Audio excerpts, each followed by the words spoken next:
亲爱的朋友们，欢迎来到微光夜读。岳父70大寿，小舅子当着所有宾客的面，狠狠给了我一个耳光。你这个废物，也配做主桌？他指着我的鼻子破口大骂，所有人都在看我的笑话。我低着头，没有还手，只是默默擦掉嘴角的血。妻子李婉站在一旁，没有为我说一句话。第二天，小舅子的公司突然宣布破产，资金链断裂，供应商集体断供，银行冻结账户。他跪在我面前痛哭：“姐夫，求求你救救我！”我淡淡地看着他：“昨天你不是说我是废物吗？废物可救不了你。”接下来开始我们本期故事，记得点击订阅并开启小铃铛。我叫陈默，入赘李家已经3年。3年前，我在一场商业论坛上认识了李婉。她是李氏集团董事长的女儿，美丽大方，我们一见钟情。但李家反对这门婚事，岳父李建国嫌我出身普通，家境贫寒。我女儿怎么能嫁给一个穷小子？李婉为了我，和家里大闹一场。最后李建国松口了，条件是我必须入赘李家，改姓李，到李家当上门女婿。我为了李婉答应了。婚后，我主动承担起家务，每天早起给全家人准备早餐，下班后买菜做饭。李家人却从来没给过我好脸色。岳母王美华每次看到我都皱眉，一个大男人在家当保姆，真没出息。小舅子李明更是嚣张，动不动就对我颐指气使：“姐夫，去给我买包烟；姐夫，帮我洗下车；姐夫，今晚我朋友来，你多做几个菜。”李婉虽然对我好，但在家人面前总是选择沉默。我理解他的难处，毕竟血浓于水。只是有时候，我也会觉得心寒。李明今年28岁，大学毕业后，李建国给了他500万启动资金，让他创业。他成立了一家贸易公司，做进出口生意。这几年生意做得不错，公司规模扩大到100多人。李明因此在家里更加趾高气扬，动不动就炫耀自己的能力。我这个月又签了300万的单子。我上个月买了辆保时捷。我认识某某大老板，以后发展前景不可限量。每次他炫耀的时候，全家人都夸他有出息，而我坐在角落里像个透明人。李建国70大寿这天，李家在市里最好的酒店订了30桌，宾客盈门，都是商界名流。我早早就到了酒店，帮着张罗各种事务。李明看到我在忙前忙后，冷笑一声：“还挺勤快，不愧是入赘的。”他身边的朋友哈哈大笑。我没有理会，继续忙自己的事。晚宴开始后，李建国坐在主桌中央，李明和几个重要宾客陪同。我本想坐在角落的普通席位，李婉却拉着我：“今天是爸的大寿，你是女婿，应该坐主桌。”我犹豫了一下，还是跟着他走到主桌。刚坐下，李明的脸色就变了。他端着酒杯走过来，声音很大：“陈默，谁让你坐这里的？”周围的宾客都看了过来。我平静地说：“是李婉让我坐的。他让你坐你就坐，这是主桌，坐的都是有身份的人，你算什么东西？”李明的话让在场的人都愣住了。李婉脸色一白：“李明，你说什么呢？”我说什么？姐，你看看他，一个吃软饭的废物，有什么资格做主桌？李明越说越过分。3年了，他在咱家做了什么？除了做饭洗衣服，就是窝在家里当米虫。这种人，连咱家的保姆都不如。他指着我的鼻子，唾沫星子都喷到我脸上了。我深吸一口气，准备起身离开。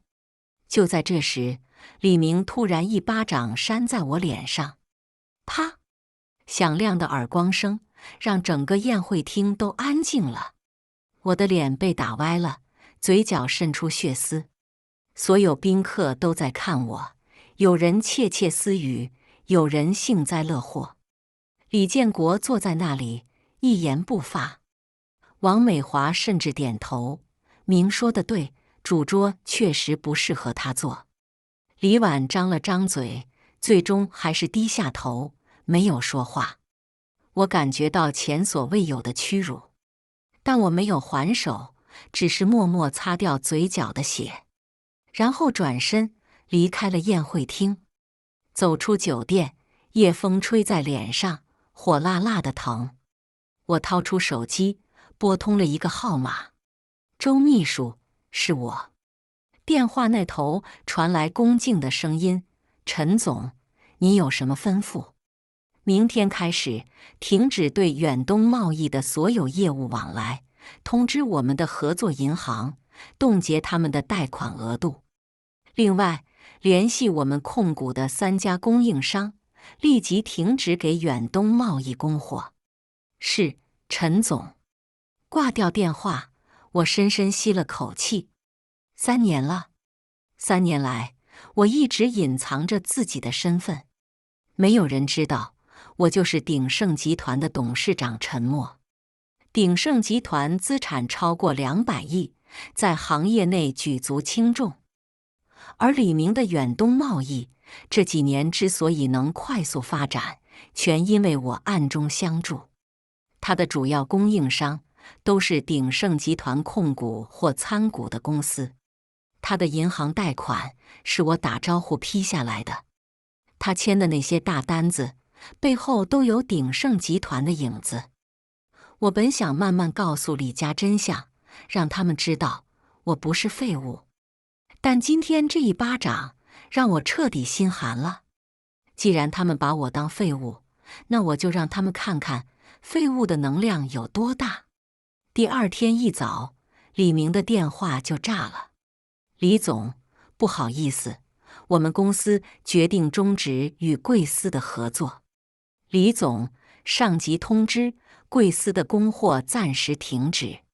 李总，您的贷款申请被驳回了，已批的额度也要收回。一个接一个的电话，让李明彻底懵了。他冲到公司，财务总监拿着一堆单据等着他。李总，3家主要供应商全部断货，我们手上的订单根本无法交付。银行那边也出问题了，说要收回我们的贷款，还冻结了公司账户。现在公司账上只剩下不到50万，根本撑不下去。李明瘫坐在椅子上，脸色惨白。这怎么可能？昨天还好好的，怎么一夜之间就变成这样？他打电话给供应商，对方支支吾吾。李总，实在抱歉，这是上面的决定，我也没办法。他找银行，银行的态度很强硬。李总，您的公司存在经营风险，我们必须收回贷款。短短1天，远东贸易就从欣欣向荣变成了风雨飘摇。客户催货，供应商断供，资金链断裂。李明像热锅上的蚂蚁，急得团团转。到了晚上，他实在扛不住了，打电话给李建国：“爸，公司出事了，您快帮帮我。”李建国听完，脸色铁青。虽然李氏集团有点实力，但要一下子拿出几千万救急也不容易。而且这么多供应商同时断供，银行同时抽贷，明显不对劲。有人在针对你。李建国沉声说。李明想破脑袋也想不出自己得罪了谁。他最近没有招惹什么大人物啊？就在这时，王美华突然说：“会不会是陈默？”妈，您说什么呢？他就是个废物，哪有这个能力？李明根本不信。李婉也摇头：“不可能，陈默他……”他话说到一半，突然停住了。他想起3年前，他是在一场商业论坛上认识陈默的。那个论坛参加的都是商界精英，陈默为什么会在那里？他当时的谈吐、见识都不像个普通人。结婚后，他曾经问过陈默以前是做什么的，陈默总是笑着说做点小生意。他没有追问，因为他觉得既然陈默愿意为他入赘，那他的过去就不重要了。但现在想来，陈默的很多细节都透着古怪。他对商业很敏感，经常无意中说出一些独到的见解。他的朋友不多，但偶尔接个电话，对方都很恭敬地称呼他。他从不缺钱，虽然没有工作，但卡里总有钱。不可能，绝对不可能！李明打断了李婉的思绪。他要真有本事，还会窝在咱家当上门女婿，还会被我打了不敢还手。这一定是巧合。李建国沉默了一会，说：“不管是不是他，现在最重要的是救公司。明，你去找陈默，就说……”他顿了顿，就说：“昨天的事是你不对，给他道个歉。”李明长红了脸：“爸，您让我给那个废物道歉？道不道歉是你的事，公司垮不垮是你的事。”李建国发了火。李明咬咬牙，最终还是拨通了我的电话：“姐夫，你在哪儿？”李明的声音里带着从未有过的客气。我正坐在鼎盛集团的办公室里，面前是一堆待签的文件。周秘书站在一旁，恭敬地等待我的指示。有事？我的语气很平淡。那个昨天的事是我不对，我喝多了，说话没轻没重的。李明的道歉听起来很勉强。你打我的时候可没喝多。电话那头沉默了。过了一会，李明的声音有些哽咽：“姐夫，我知道错了，您大人有大量，别跟我一般见识。我们还是一家人，对吧？”“一家人。”我冷笑一声。当我被当众扇耳光的时候，你们可没把我当家人。李明，你的公司怎么样了？李明一愣：“你怎么知道？”“听说供应商断货了，银行也抽贷了，资金链快断了吧？”“姐夫，这些真的是你做的？”李明的声音里带着难以置信。我没有回答，只是说：“当初你说我是废物，现在看来，废物也是有能量的。姐夫，求求你，救救我的公司！”李明彻底慌了。“我可以给你跪下，我现在就去你家，当着全家人的面给你磕头。只要你能救我的公司，让我做什么都行。”他已经顾不得脸面了。公司是他的命根子，是他的骄傲。如果公司垮了，他在李家的地位，在朋友圈的面子，全都完了。跪下！我淡淡的说：“昨天你让我滚蛋的时候，可没想过要跪。”挂掉电话，我站在落地窗前，看着楼下车水马龙的街景。周秘书走过来：“陈总，远东贸易那边已经撑不住了，预计3天内就会资金链彻底断裂。他们的法定代表人李明已经被几家客户起诉，要求赔偿违约金。另外，税务部门也开始介入调查他们的账目。”我点点头。远东贸易这几年发展太快，账目肯定有问题。一旦税务部门查下去，李明的麻烦会更大。陈总，李家那边可能会来找您。”周秘书提醒道。“我知道。”我转过身，让他们来吧，我倒要看看他们还能说出什么。当天下午，李建国、王美华、李明，还有李婉，全都来了。他们站在我租的那套小公寓门口，神色各异。李明眼眶通红，一见到我就要下跪。我往旁边一让：“李明，你这是干什么？姐夫，求你了！”李明跪在地上，眼泪直流。我知道昨天是我不对，我混蛋，我王八蛋。你打我骂我都行，只要你救我的公司。公司是我的全部，没有公司我就什么都没有了。他说着，重重地给我磕了3个头，额头磕在地上，咚咚作响。王美华也红了眼圈，沉默。明是被我惯坏了，你别跟他一般见识。只要你肯帮他，以后你就是我们李家的恩人。李建国深吸一口气，鞠了一躬，沉默。我知道我们以前对你不好，但念在你和李婉的份上，帮帮忙吧。李婉站在一旁，眼里含着泪，她看着我，欲言又止。最后，她走到我面前，轻声说：“沉默，对不起。昨天我应该站出来的。”她的眼泪掉下来。我知道你受委屈了，我也知道我不是个好妻子，但求求你不要让这个家散了。看着他们，我心里五味杂陈。3年了，3年来我对李家掏心掏肺，我以为只要我足够好，足够隐忍，他们总会接纳我。但现实是，他们从来没把我当家人。我只是一个方便使唤的免费劳动力，一个可以随意羞辱的出气筒。李婉，你知道昨天那一巴掌打在我脸上有多疼吗？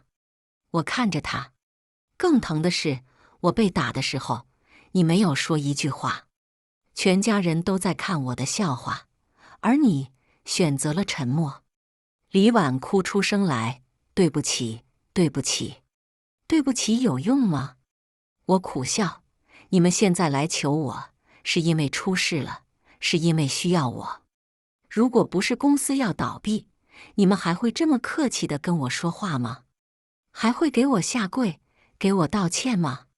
没有人回答，因为答案大家都心知肚明。所以你根本不是普通人。李建国盯着我，眼神复杂。我没有回答，只是拿出手机，拨通了一个号码。周秘书给李董事长发一份资料。几秒钟后，李建国的手机响了。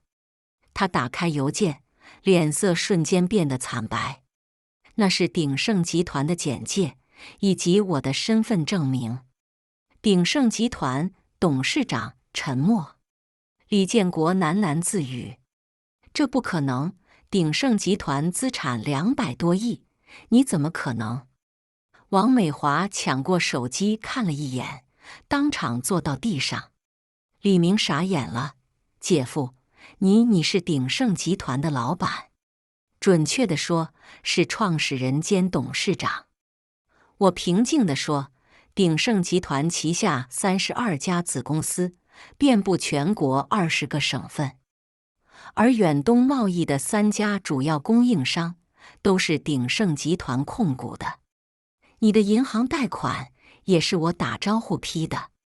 这3年，你签的那些大单子背后都有鼎盛的影子。”李明整个人都呆住了。他一直引以为豪的成就，原来都是我给的。他曾经无数次嘲讽我是废物。原来自己才是那个靠别人施舍过日子的废物。为什么？李婉的声音颤抖：“你为什么要隐瞒？为什么要入赘李家？”我看着他：“因为我爱你。当初在商业论坛上，我一眼就被你吸引了。你聪明、善良、美丽，是我想要共度一生的人。但我知道，如果我以鼎盛集团董事长的身份出现，你们家会同意这门婚事。可那样的话，你爱的是我，还是我的钱？所以我隐瞒了身份，想看看你是不是真的愿意和我一起。李婉泪流满面。这3年，我看到了很多。我继续说，我看到你为了我和家人争吵，我看到你在我被欺负时的沉默。我知道你爱我，但你的爱扛不住家人的施压，而我也累了。我不想再当一个透明人，不想再被人当废物看待，更不想再接受来自家人的羞辱。房间里一片寂静。李建国颓然坐在沙发上，是我们对不起你。这些年，我们把你当外人，处处刁难你。沉默，你要怎样才肯原谅我们？原谅？我摇摇头，我从来没想过要你们原谅。我只是想告诉你们，尊重是相互的。你们可以不认可我，可以不喜欢我，但不应该羞辱我。那明的公司，李建国小心翼翼地问。我会救。我说，但不是现在。等李明真正明白什么叫尊重的时候，我自然会出手。李明跪在地上，重重磕了3个头。姐夫，我明白了，以后我再也不敢了。你让我做什么都行，哪怕是让我当牛做马。我看着他，我不需要你当牛做马，但你要记住，今天的处境是你自己造成的。如果你能扛过这次危机，以后做事做人都要长点记性。接下来1周，李明经历了人生最黑暗的时刻。公司被客户起诉，法院冻结了账户，税务部门查出了账目问题，要求补缴税款和罚款。供应商上门讨债，几乎砸了办公室。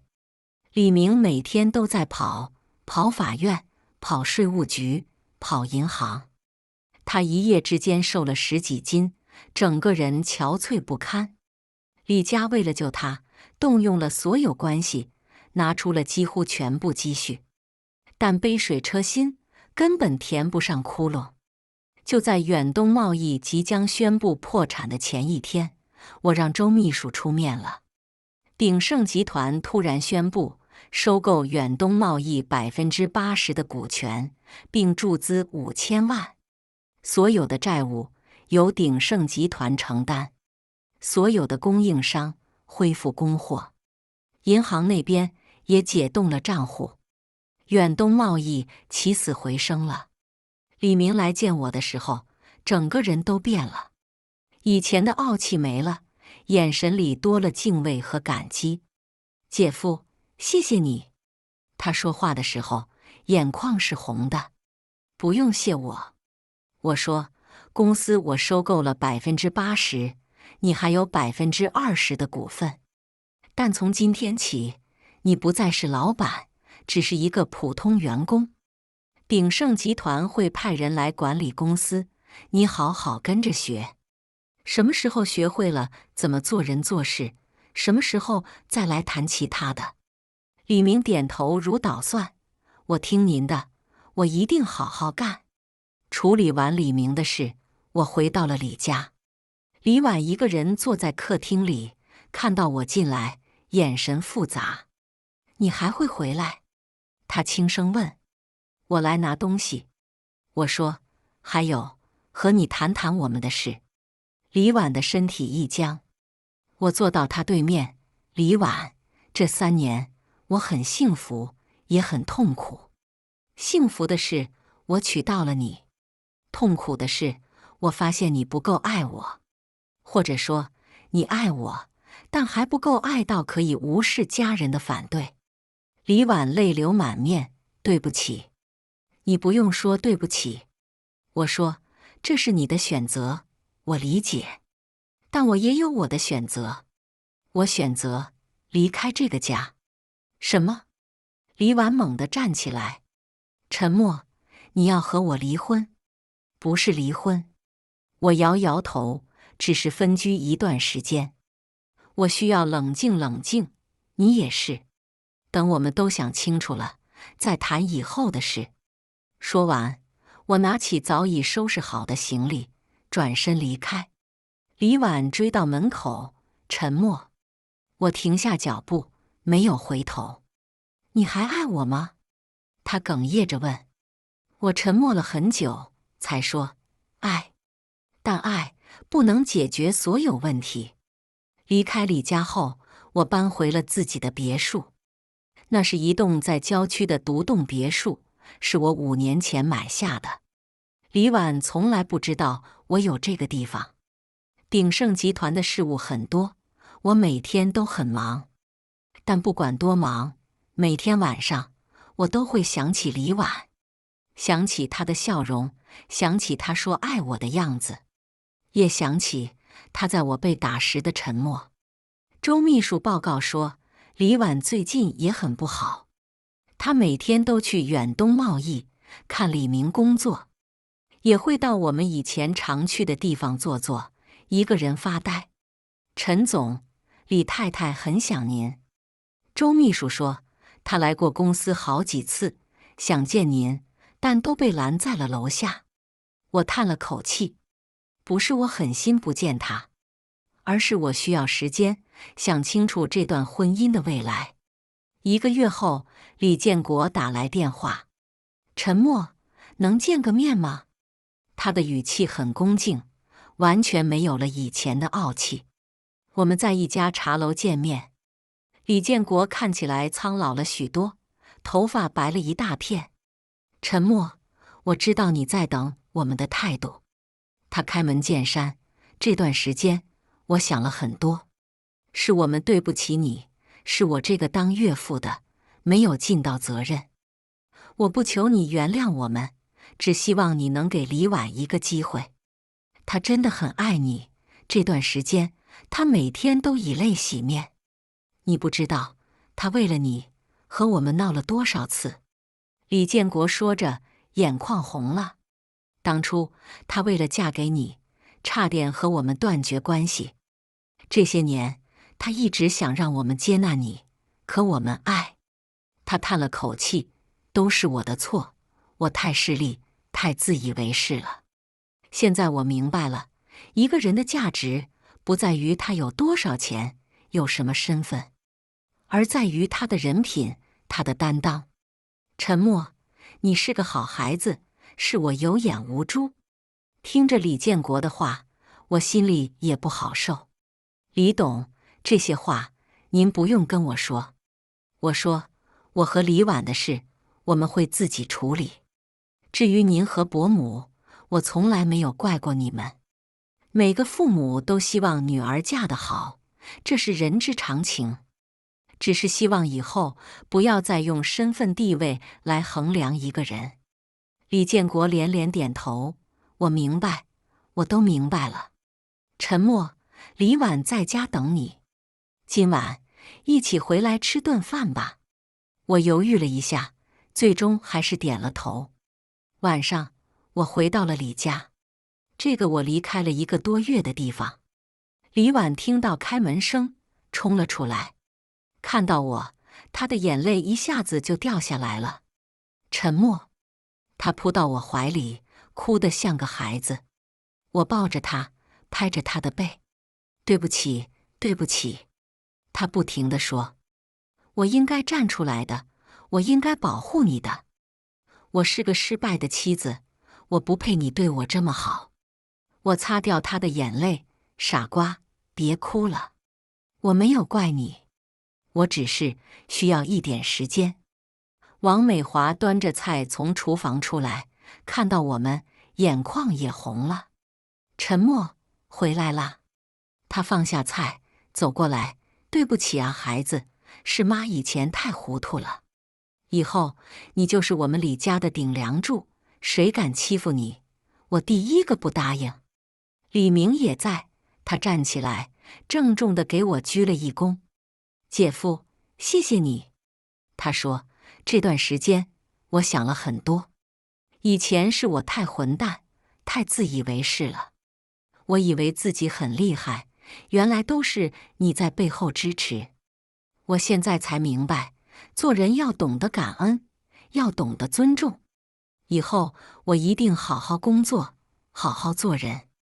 看着他们，我心里五味杂陈。这1个多月真的改变了很多东西。好了，都别说了。我说，都是一家人，有什么不能原谅的？只要以后我们能互相尊重、互相理解就好。那天晚上，我们一家人吃了一顿久违的团圆饭，气氛很好，没有人提过去的不愉快。饭后，李婉拉着我回到我们的房间。沉默，你还爱我吗？他问。爱。我说，一直都爱。那你还会离开吗？不会了。我抱住他，以后我们好好过日子。